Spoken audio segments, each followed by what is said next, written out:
Welcome to Legacy Conversations, recorded right here at the barn on Collimer Road. I'm your host, Mark Modulewski. Our mission, to educate, inspire, and entertain. Thanks for tuning in. Let's get started. Rachel, welcome to Legacy Conversations. Hi, thanks for having me. Yeah, I'm glad you stopped in. Fresh off your big trip. Yeah. We're excited to talk about that in a little bit. But help me understand, I was thinking about this on the way in today. When did we meet? When did we first meet?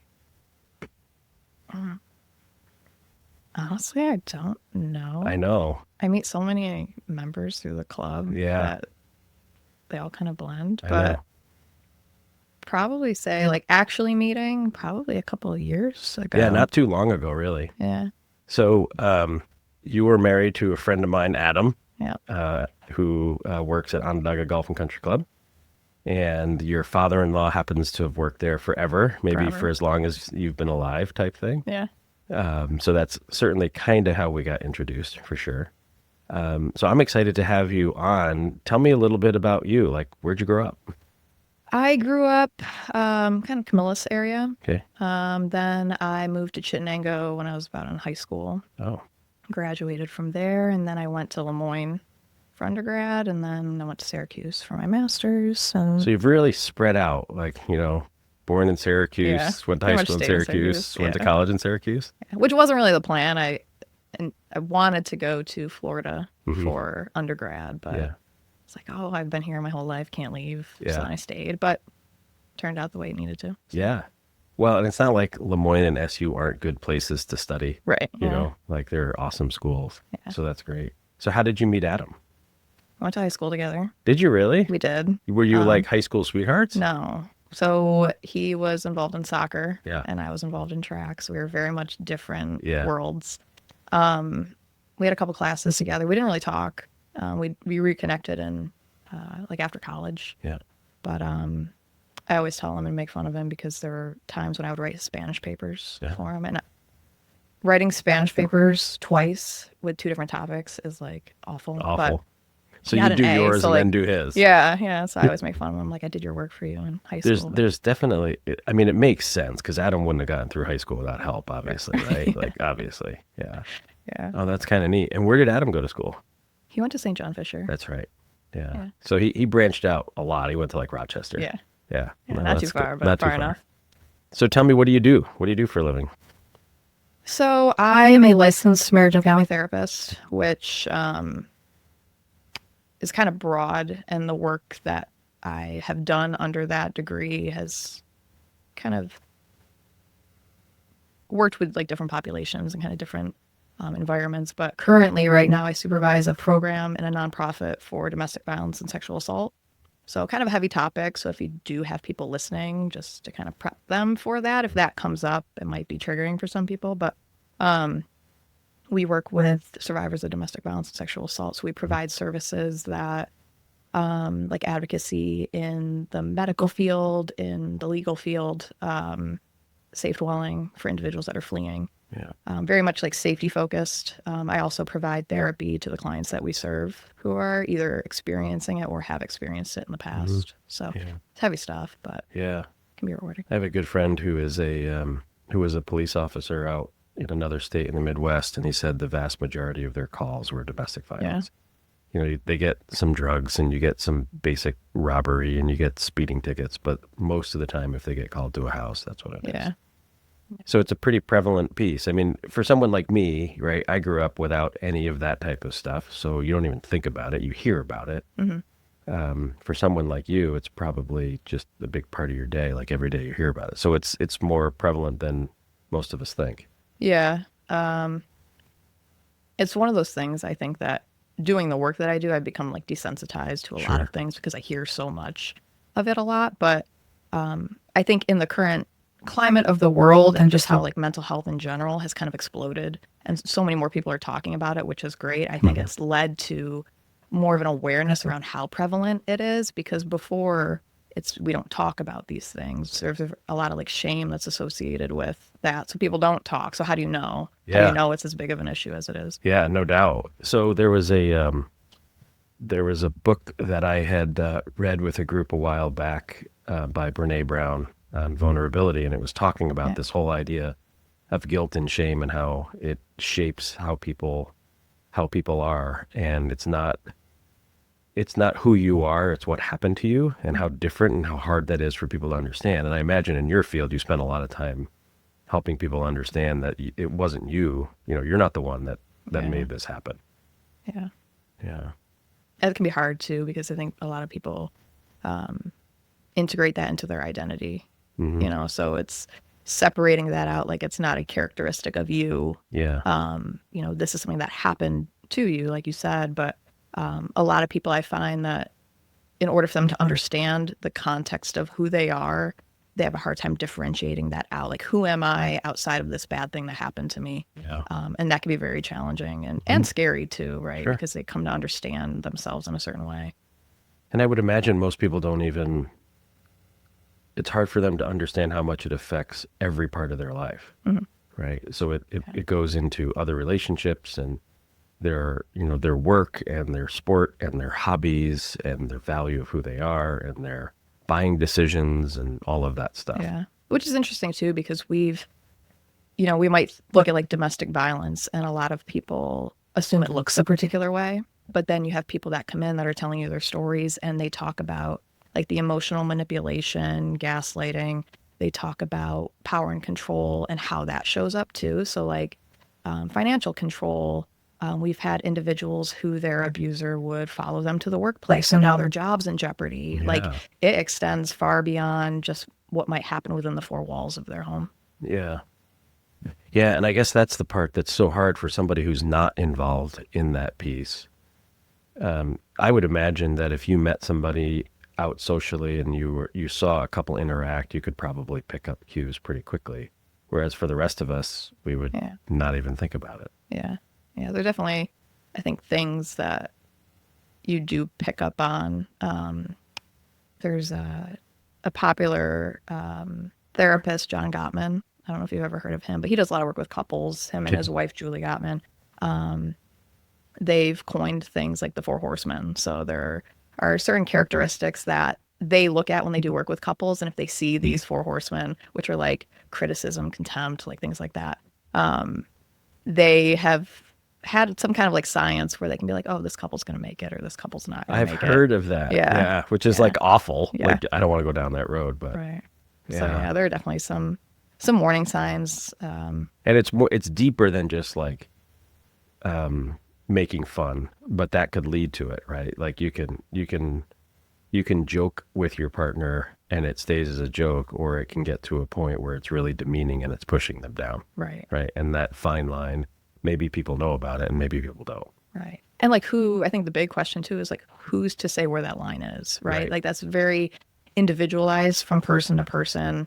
So like, we've had individuals that'll come in and they'll tell us their story, and they might say something like, my boyfriend or my girlfriend, will say, that I'm stupid because I did X, Y, and Z. Right. And we might hear that and be like, well, does that lead to a level of like domestic violence and whatnot? And for some, it might, right, in terms of how they're internalizing that. But if you have a certain relationship with your partner where joking is seen, like there's a capacity for that, Yes. then it would obviously probably fit differently. Yeah, exactly. Exactly. Yeah. I mean, it's different than if you're walking around and you trip on something and you laugh at somebody, than to say you're always such a klutz or you get angry over the Right. whole thing, right? Yeah.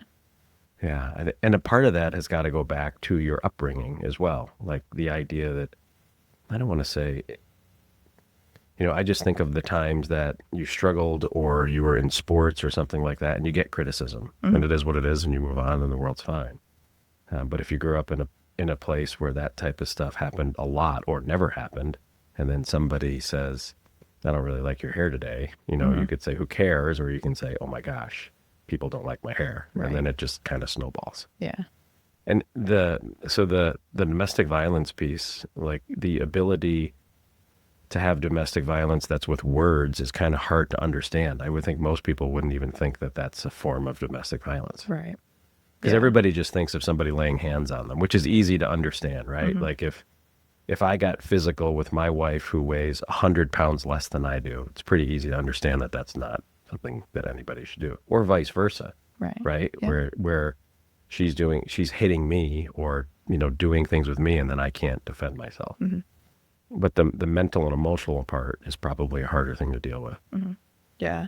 I remember, so prior to this role, I also worked at the same agency in a different nonprofit program, which worked with youth that were at risk of being removed from the home due to PIMS related behavior. So it was like truancy, substance use.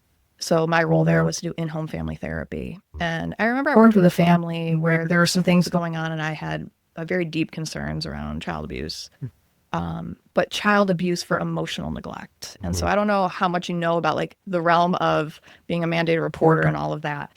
Emotional neglect is one of the hardest things to prove to get CPS to go out into the home, because how do you define that?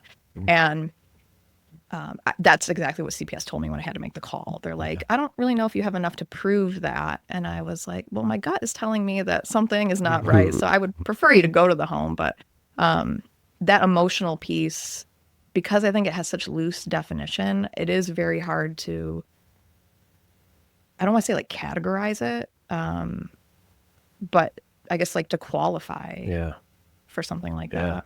Yeah. Because everybody's capacity is a bit different, right? Based on their nature and their nurture. Yeah. Some kids could not be hugged or left alone and be totally fine, and other kids could really react significantly different to it. Yeah. Yeah. So I think you know this, but I was a psychology major in Were you? college. Yeah. Oh, Just I know so that. weird. I went to school, and when I transferred from Bonaventure to Gordon College, I originally started and I was going to be a bio major, and then I had to take like bio classes. And then I realized I don't want to be a bio major. Or I had to take like chemistry. I remember taking like chemistry with the lab, and I'm like, yep, this is not what I want to do. So then I flirted with psychology and philosophy and kind of did both, and then ended up with a psychology degree with like a focus on adolescent psychology. And it's weird because now I'm a financial planner. So it kind of works. It's kind of like the same exact thing, do the same exact stuff. So I was always interested in the idea that each child can handle or go into the same situation, but see it totally differently. So I would go in and be like, man, that was so much fun. And somebody else would go in and be like, that was awful. I never want to do that again. Yeah. And it's like, yeah, but we had the exact same experience. But what led up to that is what changed our perception of things. So going back to your piece, if you see somebody who you believe they're neglected because they're not given food, they're not given compassion, they're, not given forgiveness, and they're not given love, and it's partially because of the way you believe like someone should be treated, right? Because if you're in Syracuse, New York, or if you're in Mexico, or if you're in Africa, like kids get raised differently. Exactly. But it feels like there should be this like underlying piece. It's like, yeah, but you have to do this, right? Like you have to provide a clean place to sleep and a warm place and clothes and bathe them and food. But it's different than you and I sometimes. Yeah. Yeah. And, I've heard a lot of different stories about like other clinicians who have had CPS involvement in certain cases. And there's a lot, I think, about like culturally that can influence that as well. Certainly. In terms of like how families function and who's to say whether that's right or wrong. And I think the foundation of that is like the child's welfare, and are they getting their basic needs met? And two, there has been a lot that's changed in terms of CPS and the way that they want to support families instead of calling them in and like shaming them for things, because sometimes there can be like a lack of awareness around what's not happening in the home that should be happening. So it's shifted a bit more into anybody who's working in this field is how do we talk to these families about some of the changes or about their behavior, their absence, whatever it is, to create change before CPS gets involved. Now, if it's a huge safety issue, obviously, like there's a different way to go about that. But I think they're really trying to reduce the impact of CPS on families, because that's traumatic in and of itself. No doubt. I've had to make CPS calls on families when I was doing the in-home family therapy. And let me tell you, the next session I had to go and I would knock on that door and nobody would answer. I'd be like, they fired me. Like, I'm done. 100%. And they wouldn't want me to come back, which like I get because Because you there's a blew up lack of their trust. trust. Yeah. Yeah, exactly. Yeah. Yeah. And it's so hard to be able to say, yeah, but this is what's in your best interest, even if they think it's not in their best interest. Right. Yeah. So you and I are going to get to this in a little bit, but we both love to travel, and I've been lucky enough to travel lots of places, and not all of those places are look like here, right? Right. Yeah. And I remember being in Kenya talking to one of the guys who was semi-fluent in English, and he was talking about the fact that when kids are 8 or 9, they would give them a stick and some cows or some goats, and they would just go wander around to like feed the goats. Like, in other words, go take the goats out in the wilderness, find some grass, walk them around, and then come back at the end of the day. And they don't give them water and they don't give them food, and they're out in a place where there's wild animals, like animals that could like kill you type thing. If we did that today in Syracuse, like, you wouldn't have your children for very long, No. right? If you just said, hey, listen, we'll see you in the next 5 or 6 or 7 hours and go make that happen. And we're not talking about like a farm where they're sitting somewhere. We're talking about like, you're 8 years old, go take these 12 goats and walk them up that hill where we know there's leopards, and make sure you can find some grass for them and then come back before dark. So that cultural piece is very different. Yeah. And it's really hard because it's not like upstate New York is homogeneous. It's not everybody looks exactly like you and grew up in a house in Chittenango, right? With 3 bedrooms and 2 baths and Yeah. everything's fine. So Yeah. Yeah. Which is interesting too, because I think in my experience working in this area, I haven't been exposed to a lot of that. Like the cultural impact of that. A lot of the conversations are, I think, just like very neutral when it comes to that. But I've worked with some individuals who've shared some stories about families that, whether it was a cultural component, a religious component, like as a therapist, like stepping out of just the nonprofit portion of this, but as a therapist, I've learned that every client has a story. They have their experiences that shape who they are, and it's not my role to tell them how they should live, but it's how do you make sense of that piece of your life in the context of what you're coming to therapy for, to talk about, like in terms of like what the issue is that you're trying to work through. Because I think we're so unique and we have so many parts to ourselves that like it sometimes, like, to incorporate all of them to help us understand the bigger picture can be really helpful. And it's not like shaming a certain part of that, but like let's bring that part in to like help you to understand the bigger picture. Yeah, and you've used the term a bunch since we've been talking for the last 20 minutes. Like, this idea of shame and guilt is really, really difficult for folks to get over. Yeah. Because it's almost like they need to learn to forgive themselves for something that perhaps they didn't have, they weren't responsible for anyway. But it's like this big barrier. It's this glass wall that stands in front of them to make progress, right? So, like, as a family therapist, your goal is for those folks to be productive and happy and live lives that are, have some value. And then you have some folks who are it's really difficult for them to do the things that you and I take for granted because somebody yells at them or somebody abuses them.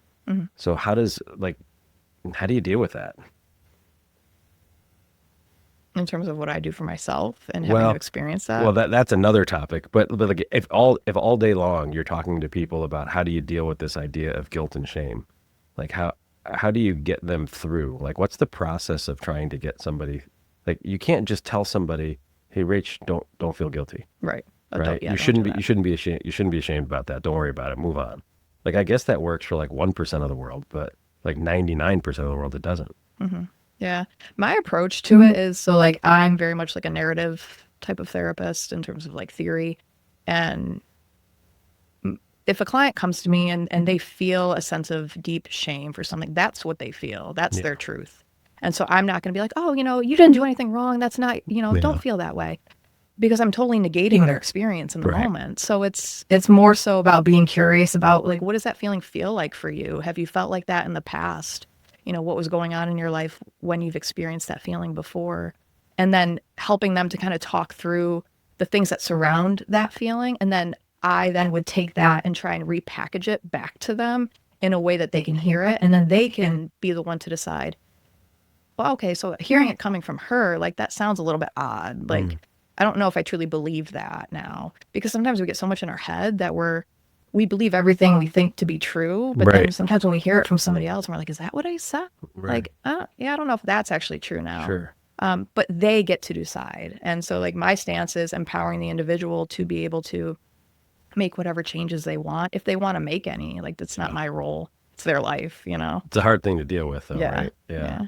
Yeah, I think the best type of psychological intervention is the ability to help somebody make their own decision that, like, I want to change, right? Yeah. So it's, instead of me telling you you should change, it's them telling themselves, you know what, I need to change. Yeah. So if you can help them get to that, that's what you're trying to accomplish. And that's huge, especially in the work I'm doing now with DV, Yeah. that the clients that I see for therapy, usually they come in, they'll have left their abuser and we'll be processing things. And I've had some clients that'll tell me, yeah, I went back.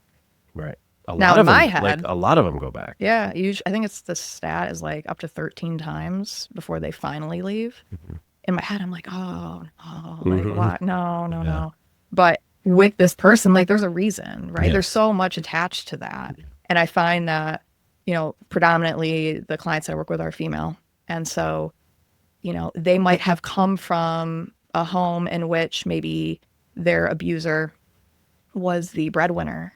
Maybe they don't know where to go. They don't have their own financial footing to For be sure. able to, Yeah. live on their own. So they're fearful, or maybe they're fearful if they leave that, they might be found. And there's so many things tied to that. So it's not me shaming them for going back, but it's saying, yeah, I'm sure that was probably a really hard decision for you, but probably the best option you thought for yourself at the time.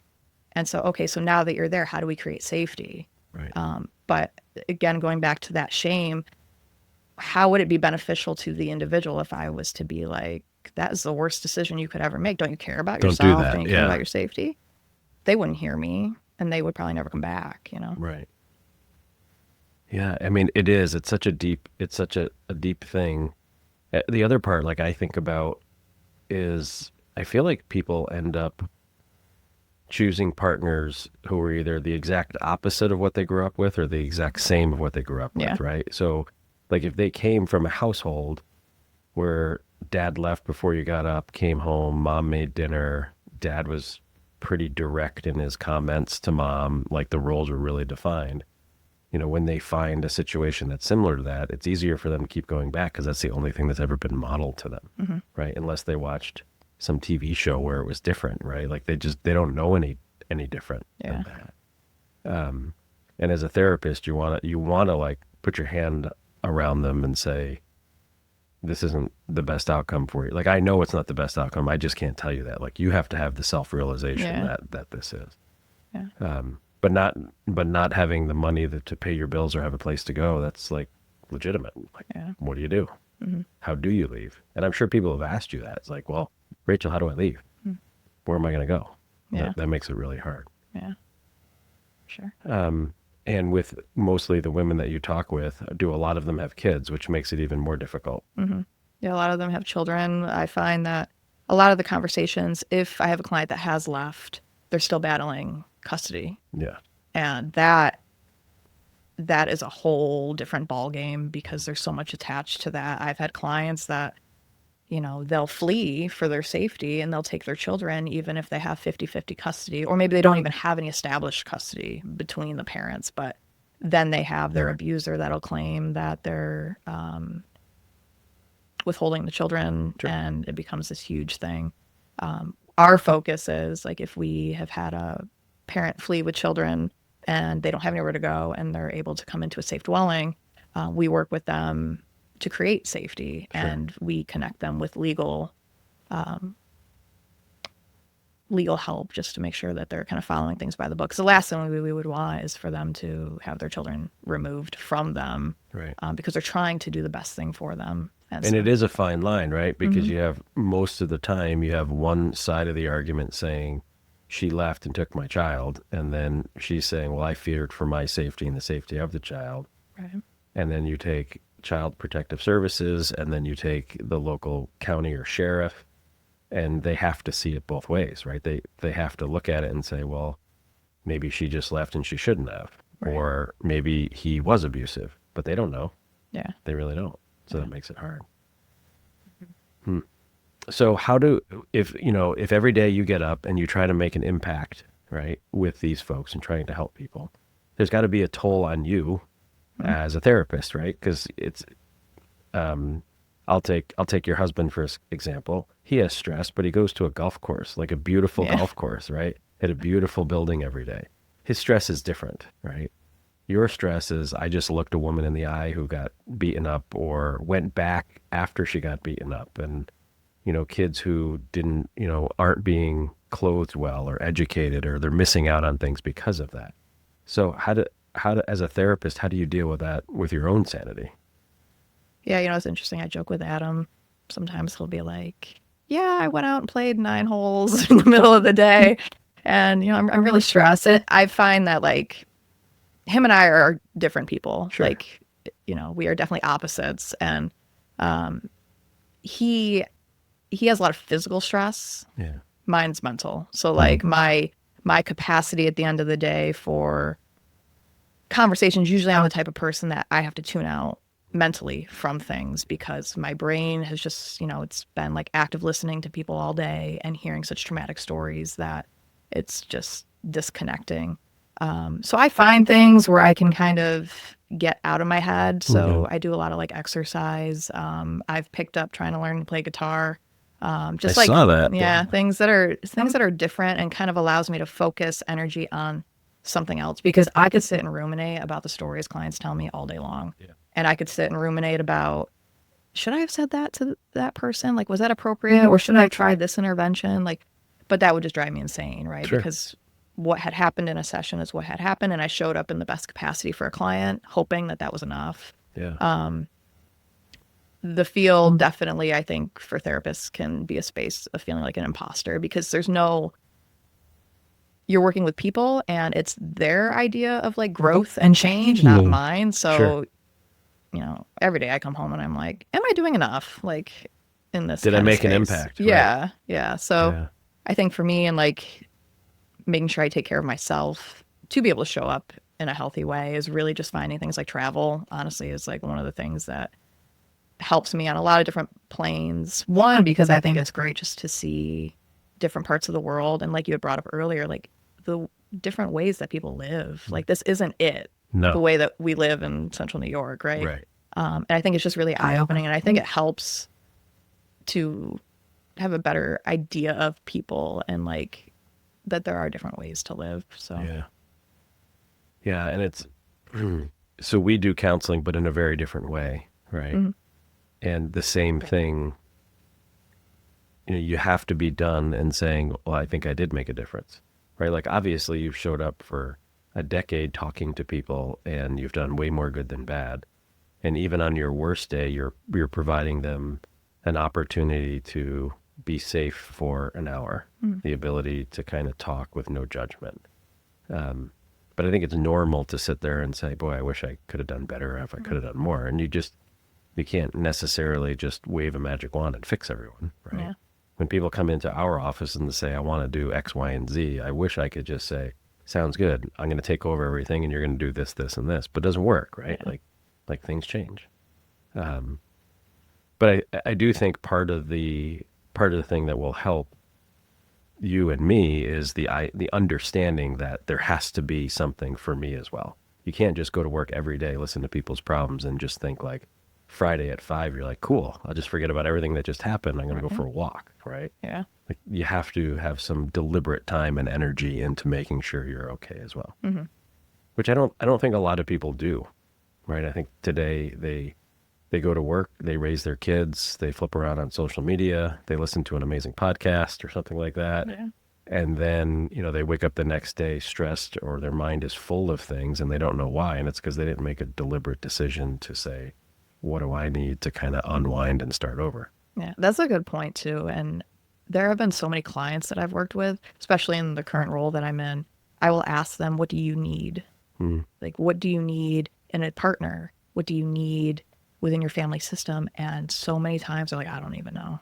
Yeah, They which is don't amazing know to think what they about, need. right? Yeah. And to be fair, I mean, how often do we actually sit down and think about what do we need in the different roles, any role that you have in, in your place of employment, in your partnership, in your family? Like, you need different things from different people, and not everybody can meet every single need you have, which is something I've had to learn. Yes. So like I might, when Adam and I were first dating and stuff, it's like he's going to be the person that's going to meet every need that I have, and he just can't. Like he No. can't be that person. And I think that being able to explore what you need and who in my life can I get that from? It may not be your partner, it may not be your boss.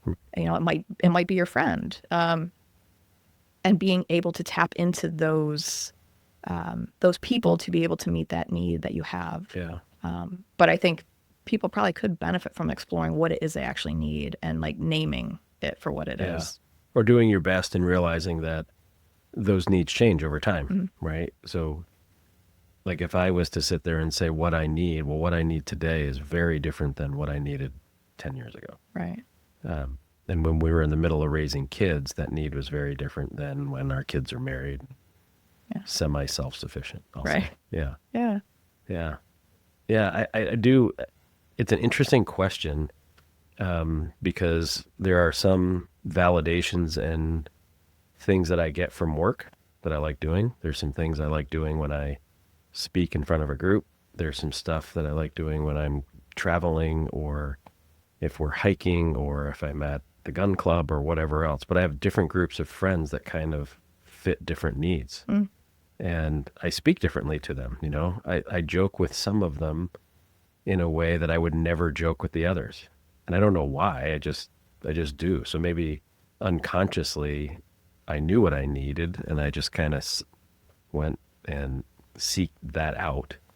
But like, I don't know if you've ever sent somebody a reel on Instagram, but there's certain people I would send a reel, like one reel to, but I would never send that reel to somebody else. It's like the same thing. It's like, well, I need this guy because he and I can kind of get to here, but I would never take that and send it to him or her for some reason. Yeah.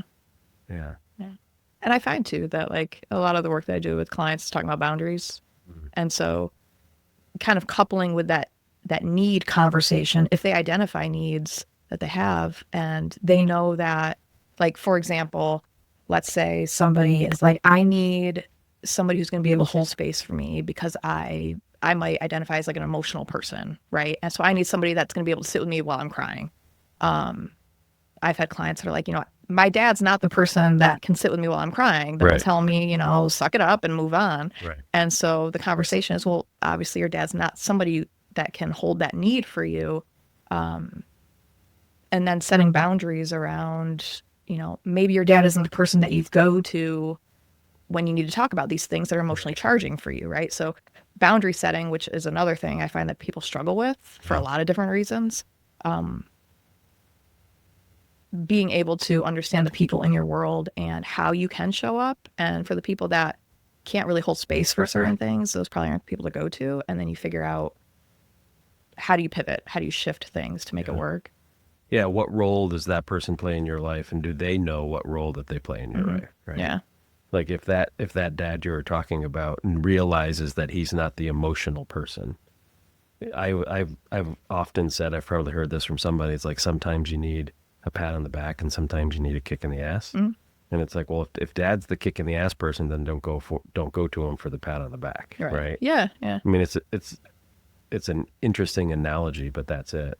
And then I think when you go from the domestic violence to sexual abuse, then that becomes even harder, right? Because boundaries become difficult because people are, maybe they're going to meet that emotional need and then it gets to something that they don't want to be part of. Yeah. And I think what's common there, especially for sexual abuse, is, especially if it's happened at a young age, for children, I think children are some of the most resilient people. Like, there's no doubt. Kids, probably my favorite work I think has been working with children because one, they're fun.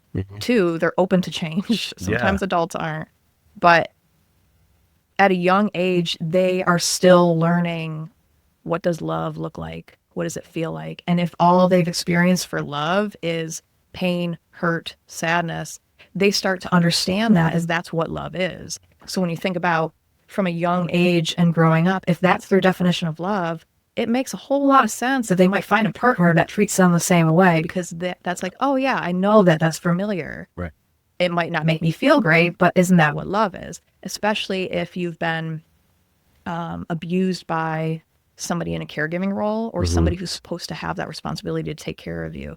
Imagine how confusing that is for children. Like, they don't know any different. Right. This person's supposed to make me feel safe and care for me, but they do this to me. So like, is that what love is? Right. And then they normalize that, which can lead to just complicated feelings. So then you think about boundaries, right? Obviously, a child's boundaries have been violated. And so they might not even know what boundaries are. Right. And they might allow people to treat them any which way because it's just been what they've known, until they know something different. And then I think it becomes, like, I've worked with clients that have severe trauma in terms of like sexual abuse. And in working on their boundaries, they're the ones that get to decide what those boundaries need to be.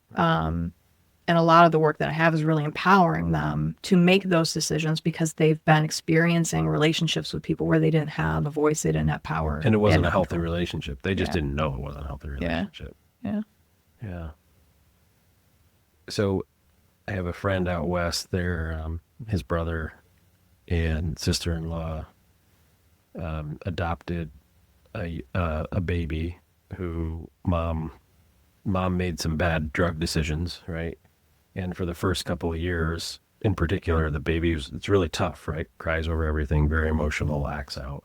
Do you think there's an age where, do you feel it? Is there like a waterfall? Like if it happens to you before you're 2, it's bad, but if you're in an environment, it's a little easier to get over it. And the older you get, the longer it takes to kind of make those decisions.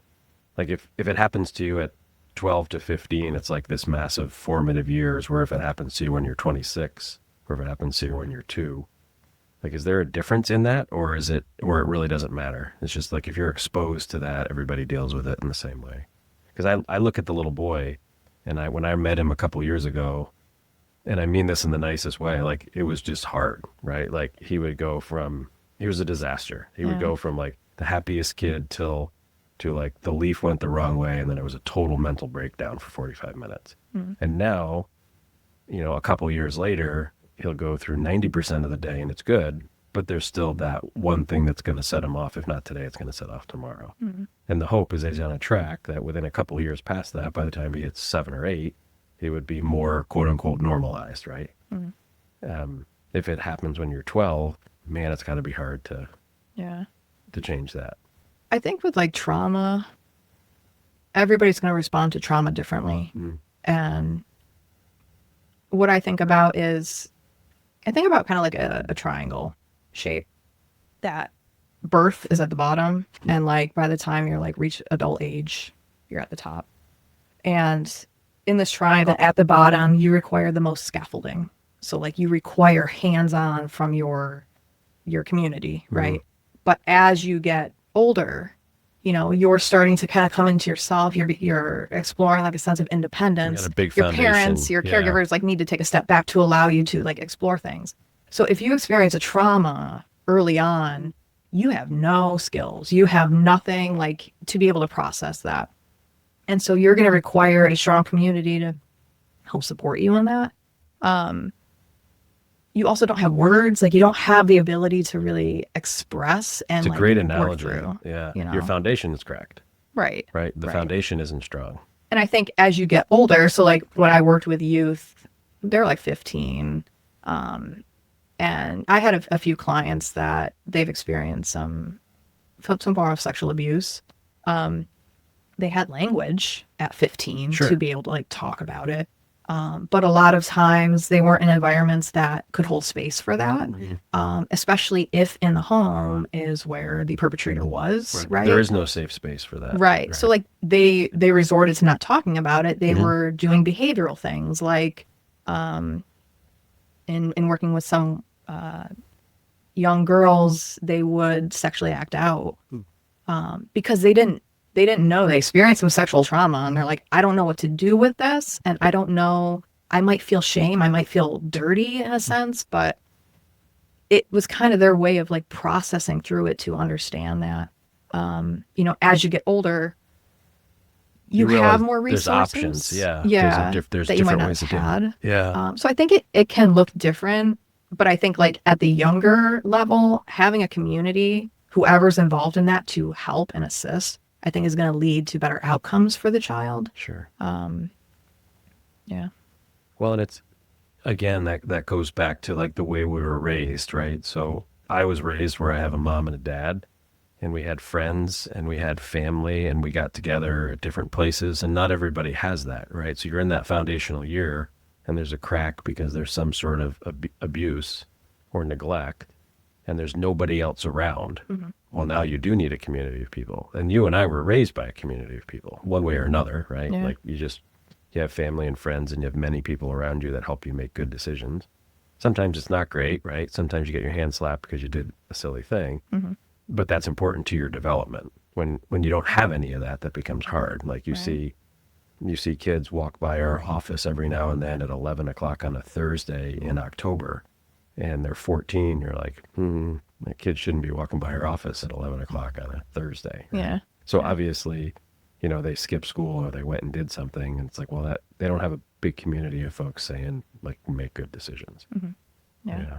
It's interesting too, because there were a lot of times doing family therapy at home. I would get to a home and the kiddo would be there and the parent would be like, peace, like, I'm going to go to the grocery store. And I'm like, I'm not your babysitter. Right. And also like you're part of the system. Yeah. So a lot of my focus is like a systemic lens that, like they had done a lot of research on eating disorders way back in the day. And they did a lot of research in terms of like systemically within a family, what is the purpose of this child's eating disorder within the system?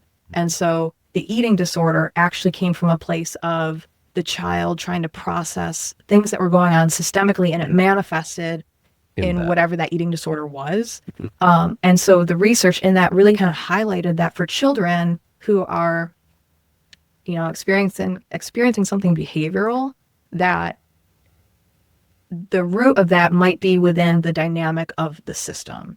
And I want to preface this by saying it's not pointing fingers at parents, that parents are failing and that, they're doing something wrong if their child is acting out. But let's look at this from everybody involved together, because you're going to be able to find resolution more easily than instead of pointing fingers at your child and saying, fix my child. Yeah. Your child's behavior, depending on their age, is probably a way that they're communicating that something isn't right. Right. And that's their way of saying help. Yeah. It may be difficult to manage, but well, because the other part too, like you said, it's you're not saying that every single person has an eating disorder because they have bad parents, right? You're not saying that at all. But maybe there's something genetic, right, or biological that's the way they manifest that something's wrong, right? But it's not right to say, well, something's wrong with them, so you got to go to some doctor or therapist and fix it. It's not that easy, because it's not the I don't want to eat, right, that makes them do that. It's like, well, what really leads you to that? And people say, well, it's body shaming or something. Well, maybe it's not just that. Maybe there's something else that's going on. Yeah.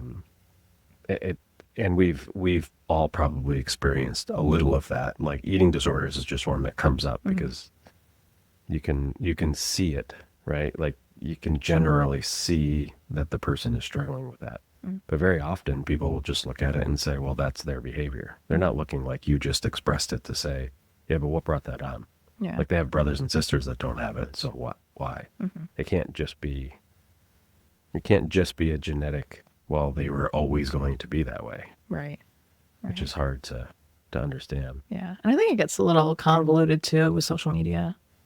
Like there's a lot of information on there about eating disorders and from anybody, and I would encourage people to, anything that you're exposed to when people are talking about your relationship with food or your relationship with your body, take it for what it is, but like really sit with it and figure out, okay, this information that I just consumed, how does it fit for me? Because it might not, and not everything that you see on social media is truth, especially in like the mental health world. Like gaslighting, for example, has been a trigger word, and people are throwing that out and they're not really understanding the definition of it.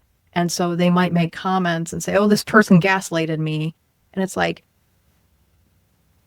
it's helpful to get the word out there so people can start to like understand what it is. But those words, I think, then start to lose their value if we're now defining everything as being somebody gaslighting you.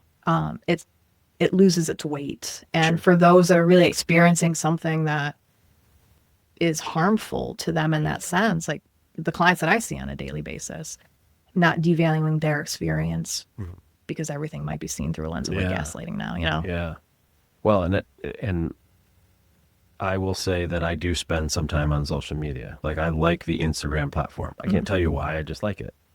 But I have seen over time how the things that I click on or the things that I tend to like changes my algorithm. And sometimes that algorithm gets to a point where I don't like it. Like I like it, but I don't like it, right? It's just not the thing I should be doing. So I can go in and strategically unfollow some things and flip through some things and it'll change.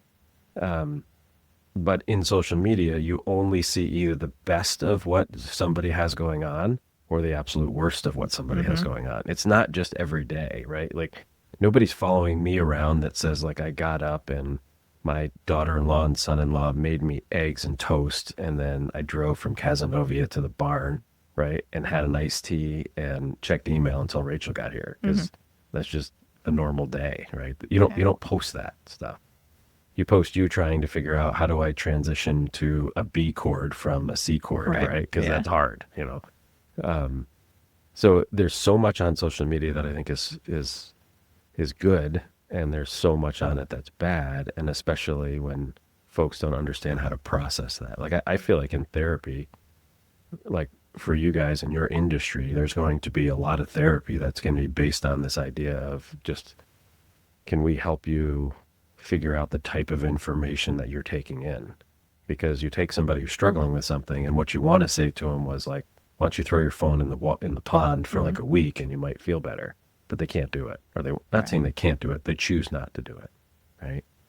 So in the past, 50 years ago, they wouldn't get the support at home, or they would get bullied at school, or they would go somewhere else.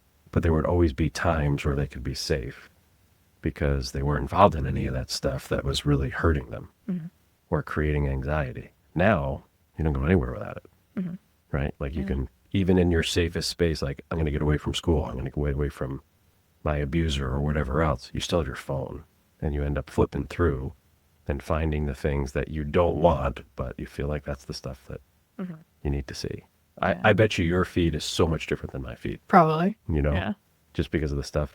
Yeah. It's dogs and travel. Dogs and travel. Yeah.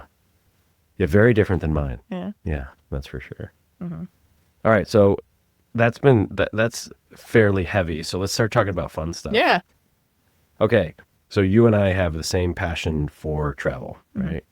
I wrote a blog, I think it was earlier this year, maybe late last year, that was talking about the more I travel, the better it makes me as an advisor and as like a clinician, in the fact that I'm a financial planner. And I had a couple of clients said, I read your blog and that's awesome. And I had a couple of buddies being like, just laughed at me, be like, that's you just trying to legitimize the fact that you travel all the time. But realistically for me, when I travel, it gives me exposure to different people and different places and different cultures. So I feel that when I get to talk with people and I get to advise them, I just have experience seeing the world through more than one lens.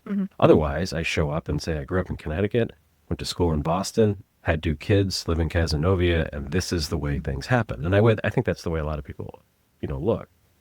But, if you've been to 20 or 30 states and 20 or 30 countries and you've spent some time around there, you're like, oh, this isn't the way the world is. Like growing up in Scotland's a lot different than growing up in Cazenovia. Every single day in Zimbabwe is a little different than, growing up in Syracuse. So for you, travel is a refresher as much as anything else. Right? Like it brings you the good endorphins where you like smile and love to see it. So what is it about travel that you like? I like seeing new places. One of the things that I thought of with Portugal in particular is So you that, just came back from Portugal? yeah, Yes. highly recommend anybody Highly go to recommend. I've Portugal. heard Not that. right now though, because they have some forest fires, so some things are a little bit closed off. But Mhm. everywhere you turn, the architecture, the buildings, Yeah. the blue tiles that they have is just like it's something you don't experience every day in the U.S. You know, you come back home to central New York and it's like farmland and rundown I buildings, know. It's so and funny. you know the beauty is a little bit different here, but you know, different languages, different foods, just the different ways that people live. You know, I've been to some areas where you know poverty is a bit higher, so you know there's a sense of like just gratitude for What you what I have. do have, that I think when you live your day every day, you forget about the things that like, wow, it's nice that I have clean water and I can like drink the water out of my sink versus Not even having think to, about it. right, versus having to like have everything through a water bottle, you know. Hmm. So things like that, different like customs and things that you know exist in other countries. The way in which people interact with each other. Mhm. Because we just get so, you used the word earlier, desensitized to the fact that like this is who I am and how we work. Mhm. And then, you go spend some time, like when we say, man, it's hot the last couple of weeks, and then you live in Florida, it's not that hot. you Right. know Yeah. when you say, it's a little cold, or I can't believe I can't get a guy to come over and look at my deck or something, and then you live in, rural Spain or in Africa or something like that. It's like, yeah, but that's never going to happen, Mhm. or Yeah. it's monumental to get the things that we take for granted. Mhm. So I think it changes who you are, and it kind of resets things. And I think especially when you're doing counseling like you do, or counseling like we do, it allows you to get a fresh lens on Mhm. things and refresh. Because you can't just grind through it all the time. Right. It just doesn't work. And one of the things too is that I think pretty much in almost every other country that I've gone to, things are slower. Hmm. For You sure. know, like we're so much focused on like fast pace here. Like one of the things in Portugal that Adam does not like, he's like, I hate that we have to ask for the check. Yeah. Here, you know, the wait staff would come and they would give you the check when they assume that you're done, right? Hmm. But over there, you have to like flag them down to get your check because you're able to kind of just sit. There Yeah. is no expectation that, No. all right, you're done. Like, I need this table for the Hmm. next seating, right? Right. And it requires you to like take a beat and slow down. And I think that that's something that makes it so refreshing. Yeah. Like, yeah, we're out and walking 30,000 steps a day, so we're physically tired, but like the sense of like we can go at our own pace Yeah. just feels nice. Yeah. Yeah. Yeah. I think there's a little like that European influence. I would call it the European influence, Yeah. right? But also, like, if you go south in the U.S., it tends to be a little slower, and you go like southwest. I have definitely experienced that when we did a trip when I was in college to Honduras, and I remember asking the missionary, "It's like, well, when does church start?" And she goes, "Sunday morning." "When does it end?" She goes, "When it ends." And like, as a guy that grew up in the Northeast, it's like, yeah, so is it at 9 or 9:15? Does it end at 10 or like 10:15, Yeah. But literally it's like everybody shows up around 8 to 8:30, and they start and they finish when Hmm. they finish. So for me, I remember that driving me crazy. Like in the middle of it, you're like, okay, now this is kind of good. But then you're like, so like, where's the agenda? Yeah. Yeah. And there's no agenda, which is kind of neat. And when I've traveled through some of Europe too, it's the same way. I mean, Adam's in that business, right? So in that business, it's like, how do I efficiently turn over this Yeah. table? But those folks want you to have an experience, Mhm. right? Like part of their experience. Like if you go to Italy and you order a piece of pizza and you sit outside, whether you order one piece of pizza or two pieces of pizza or 10, they want you to sit down, and if you want to have your coffee, have your coffee. No one's Yeah. going to be like, hey, I need that table. Mhm. Just kind of, Yeah. in his mind, he'd be like, hey, you just spent $3. It's time to get out of here. It's time Yeah. to go. Yeah. That's fun. Where are some of the most favorite places you've been? Greece, Hmm. probably the best food I've ever eaten. Really? Not a bad meal there. No, it was really good. And beautiful too. Santorini is really nice. Ireland was a lot of fun. We rented a car, drove around. Drove on the wrong side of the road. No, Adam did surprisingly well. He Did was he? very anxious, but he did really well. The roads are so narrow though. That, It's unbelievable. yeah. I was Yeah. like, so Ireland was fun, more like adventurous, I Yeah. guess. New Zealand was beautiful. Yeah. Portugal's beautiful. Yeah. Well, it's interesting. Like I hope Amy doesn't make it to this part of the podcast because Amy is so into wanting to go to Greece. Yeah. Like that's one of her her bucket list things. We've heard a lot about Greece and Portugal specifically. Where are the places that are left? What are the places that you wanna go see? What are the next couple? So I'm If you down could to go wave to your magic, anywhere. yeah, I know that, but like But- wave the magic wand. Money's no issue. Where are the couple places you'd go? For some reason, the next place I want to go is Netherlands. The Netherlands. I don't really know why. I want to go to the Tulip Festival. Yeah.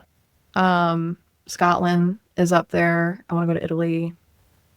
I think those are the top ones. I want to bring Adam to England because he's never been to see like a Manchester United game. So you can kind of see it. I have a Manchester United soccer ball. Oh, up there. yeah.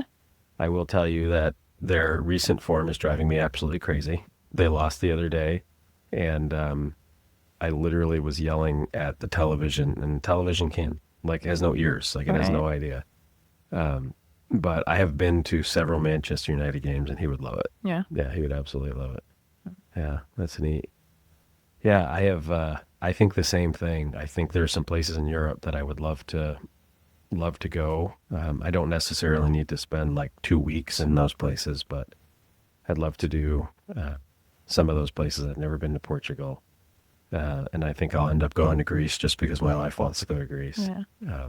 I'm actually taking the boys to Scotland Oh, next year. I went 10 years ago with some buddies, and we're going to Scotland next summer, which will be fun. exciting. So there'll be a little bit of golf and a little bit of castles. Speaking of food, not the best food I've ever had. In Scotland. Yes. That's the nicest way of saying this food there is not very good, like Good at to all. know. So just like mentally prepare for the culture. Like the people are awesome, and it's a cool place to kind of drive around. And in the middle of July, it could be 50 and pouring rain, or it can be 73 and sunny. But don't go there for the food. Yeah. That was the same with Argentina. Yeah. It was, they have asados, like very Yep. meat based, which as a past vegetarian, I was like, that's a lot of Recovering meat for me. recovering vegetarian. Yeah. But they, honestly, the best sushi I've ever had was in Really? Argentina. Yeah. Isn't that weird? It was very strange. Holy moly. All right, so tell me about travel hacks. What are the things that you do or that you've done differently now? So are you a big packer? Do you pack like 27 suitcases? No, I don't. Adam does. Does he really? So, yeah, he packs a lot. Outfits for every occasion. Yeah. And I'm usually the one that will have to, like, on the way home, put some of his stuff in my bag. Come But, on. yeah. So, Portugal, though, we only had carry-ons, which he made it work. So, like, props to him for that. Yeah. But, I don't really pack a lot. You find that, at least I have found, so I just did 3 weeks in Mozambique. And Amy and I went to Mozambique, and I said to her, hey, hon, you're going to pack in a carry-on. And she was like, okay, but she wasn't super happy about it, right? Sure. So she had like a carry-on purse and a carry-on. And the reality of it is that's all you really need. Like you think you need all of this stuff. And most places you can get something laundered if you need to get it laundered, or you could buy a shirt or a hoodie or something. But I feel like anytime I pack a whole bunch, like I went to the beach for a week with the family, threw everything in a small duffel bag, and there were still things I didn't wear. Like you don't need all that stuff. And I think it's kind of like what we were talking about earlier. Like you feel like this is everything I need to be safe and happy. And the reality of it is you need very little Yeah. to make that happen. Absolutely. No one cares if you wear the same shirt on Monday and Friday. Like it doesn't make a difference. Yeah. And so I think that's good, is relieve some of the stress that goes where did my bags get there? Is this overweight? Is this going to fit with? Just throw it into a nice thing and make it work. Yeah. You need less than you think you do. Usually, always, I think, for every trip we've been on. Yeah. Yeah. Yeah. I mean, if you're going to go to the Netherlands in February, you need some stuff, right? Because it's cold. Yeah. But the vast majority of the time that at least we travel, you're either heading towards the equator when it's winter up here, or you're going to be somewhere where you're going in the summer, which is kind of neat. Yeah. Yeah. Huh. Well, that's pretty cool. Yeah. All right. So one more thing. Tell me about your guitar. Like, are you ready for a concert yet? Absolutely not. No. No. So I take lessons once a week, and had a lesson shortly after we got back from Portugal. I hadn't picked up a guitar. Did it hurt your all. fingers? No, not but that. I was very upfront, and I'm like, didn't practice since the last time we met. So this song sounds the same as it did before. But, that's been something I've always wanted to learn. I grew up playing the violin, so like I do understand how to like read music and whatnot. And so I had purchased a guitar when I was in college, and I was like, oh, I'm going to teach myself. And that did not go anywhere. And so I saw it just sitting in the corner of my office, and I was like, you know what, I'm going to like do something. And so like I'm 35 now. Like I think that sometimes we're like, oh, I'm too old to learn new things, but like you're never too old. No. And it might look different. Like I'm not going to be some famous musician touring the world playing guitar, but you never know. I'll learn a few songs along the way. And I think it's just something that, like, as we were talking about earlier, finding things that you enjoy doing that are separate from what you do for work, like having things that help you to decompress, that bring joy, because you need to be able to separate out. And so I know. And Amy and I have talked about the fact that in the past, you need to find things that you like doing, and you need to find people that'll support you where you need to be supported. And for me, it's the same thing. Like, I like music. I like to hike. I like shooting sports. I like go on safaris, and I like to hunt. Amy loves to be outside and hunt and hike as well, but she likes to do it in a different way, right? My version of exercise and her version of exercise are very different, and that's okay. When we travel, she wants to do different things than I do, and that's okay. But just finding stuff that makes you excited about doing something else.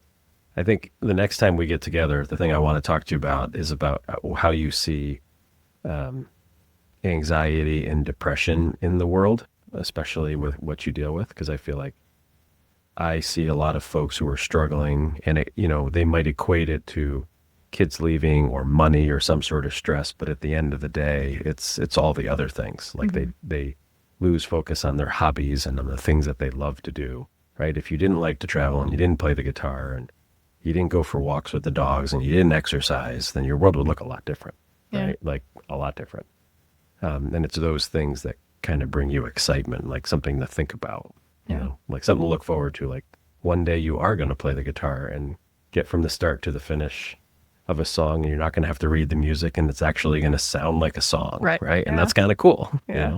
I took guitar in college because I needed like 2 extra credits, and I remember I sat with this guy, and he's like the typical like guitar teacher, like tall and thin, button-down shirt that's probably 10 years too old.